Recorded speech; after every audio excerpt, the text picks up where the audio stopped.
আবার আল্লাহ বললেন আসলিম, ইব্রাহিম তুমি সবাইরে মুসলমান বানাও, আগে নিজে মুসলমান হও। আসলিম ক্বালা আসলামতু লিরাব্বিল, ও ইব্রাহিম তুমি মুসলমান হও বলার সাথে সাথে ইব্রাহিম বলে আল্লাহ দেরি নাই, আমি মুসলমান হয়ে গেলাম।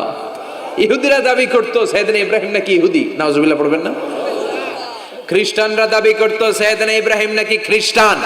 আল্লাহ বলে মা কানা ইব্রাহিমু ইয়াহুদিয়াও ওয়ালা নাসরানিয়াও ওয়ালাকিন কানা হানিফাম মুসলিমা। আল্লাহ বলে আমার ইব্রাহিম ইহুদি নয়, আমার ইব্রাহিম খ্রিস্টান নয়, আমার ইব্রাহিম পাক্কা মুসলমান। হানিফান মুসলিমা, পাক্কা মুসলমান, ওনার ইসলামে কোনো সন্দেহ। এজন্য আল্লাহ খুশি হয় ওনার একটা উপাধি দিলেন, উপাধিটা হলো লা হালিম। ইন্না ইব্রাহিম লা হালিমুন আওয়াহুম মুনিব। আমার